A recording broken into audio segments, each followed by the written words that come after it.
What's going on, guys? Mcskillet here with another CSGO video, and today I'm going to be doing a video on 5 different skins that went down in price a lot for CSGO. I did a video on 5 skins that increased in price, and a lot of people were requesting a video on 5 skins that went down in price. So I picked 5 different skins that went down in price for some pretty interesting reasons, and they're pretty much all different reasons that caused all these skins to greatly go down in price. And yeah, let's get right into the first one. So the first skin for this video is the Stattrak Blood in the Water Factory New. Actually, every skin in this video, coincidentally, is Factory New. But for the Stattrak Blood in the Water Factory New, this used to be one of the rarest skins in the game, a pretty highly desired skin as well. And this was actually selling for around $1,000, maybe slightly less, but some of them have actually sold for $1,000 or more a pretty long time ago. And the reason this used to be worth so much is because there used to not be any Stattrak trade-up contracts, but then Valve released the update that made it so there are Stattrak trade-up contracts, and the prices for these went down a lot. Maybe Valve will release souvenir contracts one day. I actually think that's kind of unlikely, but that would be pretty cool. Might make some souvenir skins go down in price. But this skin was greatly affected by the Stattrak trade-up contracts because it's pretty easy to trade up to a factory new one if you just trade up with all factory new skins. Doesn't even matter what float they are. So it's pretty easy to get this in a trade-up for factory new, but very rare to unbox. So that's why this skin went down in price. So the next item for this video is the Stattrak M9 Crimson Web Factory New. This used to be pretty much the most expensive knife for CSGO, and some people actually think it was selling for around $22,000, but I believe that screenshot was proven to be faked. Apparently, if you look at the screenshot of where it sold for $22,000, apparently the description is actually of a slaughter knife, but I talked to my friend Delicious Milk GG, who has been trading for a really long time, and he says that it actually has sold for around $15,000 or more. So I'm just going to say it used to be worth around $15,000, but the reason this went down in price so much is because some people found an exploit using Steam support to duplicate items, and they were able to duplicate a ton of those. If you look on CSGO Exchange, you can see that all of these right here, they all have the exact same float value. They're all duplicated, so the prices of these knives have gone down a lot, and even the non-duped ones have gone down a bit, but the duped ones are worth not nearly as much as the non-duped ones because it's kind of ruining the collector's purpose. But that's a skin that's gone down in price a lot due to the duplication exploit with Steam support. I'm not really sure how people manage to do that, or if they can really still do that, but I think there's a very select amount of people that are actually still managing to get away with the duplication stuff today. Now this next skin is kind of interesting. I thought I would put it in the video for fun.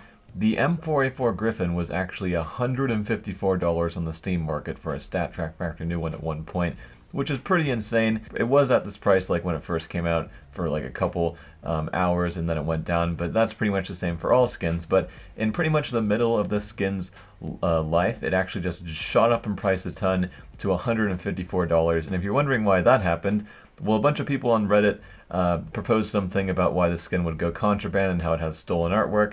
And that never ended up happening. The skin didn't end up going contraband like the HAL, but a lot of people thought it was, so they started mass buying these, and it didn't end up going contraband, so lots of people lost some money. Some people actually made money off this, but yeah, that skin went up in price a lot, and then a couple days later it went back to $16. Actually, it was even less than that, but then a couple months later it shot back up a little bit because of the M4A1S nerf and a bunch of people wanting new M4A4 skins instead of their M4A1S skins. And the next item is the M9 Bayonet Knight Factory New. Pretty much all of the Factory New Knight skins used to be worth about double what they are now. A lot of people don't really want this stuff anymore because it's kind of hard to pay such a high price for something like this when you could pretty much pay the same price as the old price and get something like a Karambit Sapphire or something that's a lot shinier. A lot of people are preferring these shinier knives rather than just a knife that's expensive because of the rarity. The Stattrak Factory New Knights have not really gone down in price though, because there's people in Dubai that pay insane amounts for those still. But for the normal Factory New Knights, they're not high enough tier collector's items for those Dubai dudes, so the prices of these have gone down a lot. They used to sell for around $2,000 a while ago, but now more of them have been unboxed, and there's more cooler knives in the chroma case and stuff, so these have gone down to around $800. That's what 2 of them sold on OP skins for the M9. And the final item for this video, the legendary most expensive rifle skin from the old days of CSGO, the Stattrak Factory New AK-47 Fire Serpent. This was just about the rarest skin ever because it was a red covert skin from the Bravo case and an insanely rare skin to get factory new. It's basically close to impossible to have this unboxed, And it also is close to impossible to get this in a trade-up unless you really know what you're doing. But people used to not know how you could use, even when the Stattrak trade-up contract was out, the skin was still super expensive and super rare because the people didn't really know how you could actually trade up to a factory new one. Then they would do trade-ups and they would either get the Desert Eagle Golden Koi factory new, or they would get the AK-47 Fire Serpent Stattrak minimal wear. It wasn't just until a couple months ago when someone finally figured out how the trade-up conditions work.